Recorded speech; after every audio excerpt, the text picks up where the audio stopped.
Hello guys! Again, welcome back dito sa aking YouTube channel. Again, this is Yana. And today's vlog, ichika ko na naman sa inyo itong isang pwede nating mautangan online, isang maasahan na ma-access nga natin sa Google Play Store na pwede nga nating mautangan. Ito nga po yung Credit Builder Loan at nakakatuwa lang dito mga beshes kasi pwede nga tayong makautang hanggang 20,000 pesos at merong 12 months na loan terms. At legit din po mga beshes, yung 12 months na loan terms or isang taon na loan terms nga.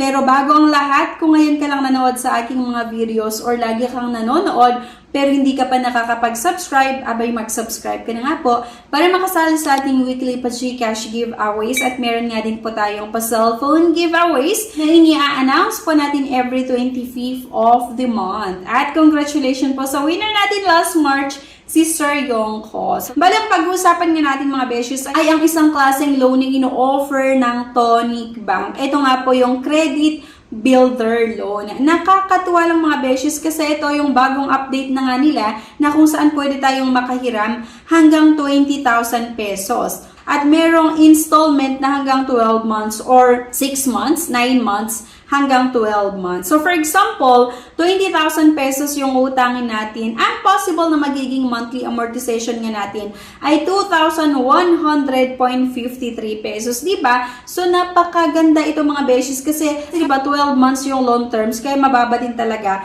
yung magiging monthly amortization yung nga. So by using Tonic account regularly, you can build it simply through regular payment transfer, topping up, savings with a stash, using virtual and physical card for your transaction and payments. So, paano nga ba tayo makautang dito nga sa Credit Builder Loan? Pumunta lang tayo sa Google Play Store or sa App Store at hanapin nga itong Tonic app. I-download nyo lang mga beshes, complete the onboarding process. When you have a Tonic account, download the Tonic app. Complete the onboarding process. When you have a Tonic account, click the loan style and tap on Credit Builder Loan. Number 2, upload lang natin yung mga requirements. At number 3, accept the offer. Kung number 4 nga, wait for loan disbursement. Ito na nga yung eligibility criteria and requirements para makautang dito. Dapat yung edad ay 23 to 58 years old, Philippine resident, at may valid IDs, Tonic savings account, valid taxpayer identification number. Yan. So, yun lang yung mga requirements. At sabi ko nga kanina, pwede tayong makautang ng 20,000 pesos at mamimili na nga lang kayo kung magkano nga ba yung gusto nyong utangin. So, for example sa akin, 20,000 pesos, payable nga ng 12 months. Bali, ang monthly installment ay 2,642.45.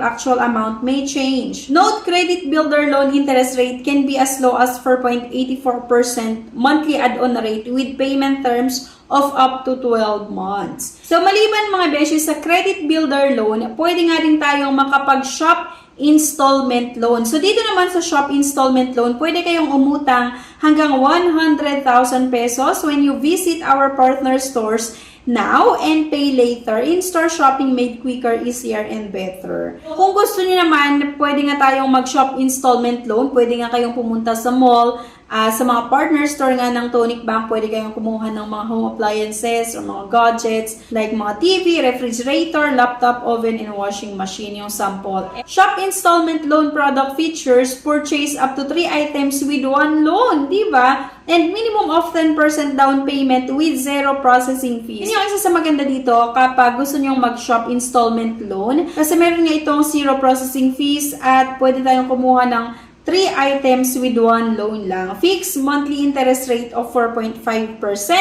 Minimal document required, only 1 valid ID lang. Di ba? So, nakakatuwa kasi isang valid ID lang po. Pwede nga tayong makapag-shop installment loan. So, flexible payment date, your preferred due date, no credit history, and no collateral needed. So, halimbawa, yung mga items na binili mo ay umabot ng 100,000 pesos.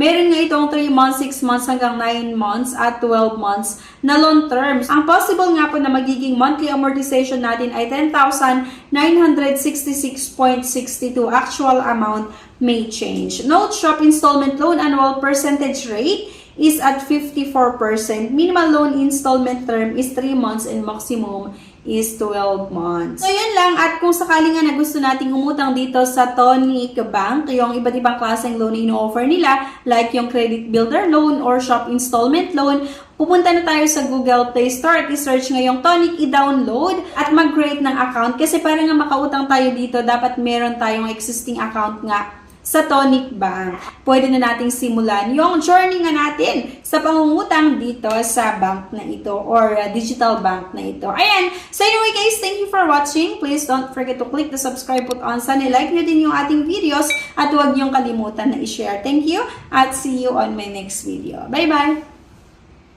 Subscribe na para makasali sa pa-GCash at cellphone giveaways na mai-announce every 25th of the month. Mechanics. 1. Find the 3 words in this video. 2. I-comment ang 3 words in order. 3. Like this video, subscribe, comment, and share. If declined sa bank and other loan apps, pwede niyong subukan yung ibang options. See the links sa description at sa comment section below. Click the link and apply. Disclaimer: try or apply at your own risk.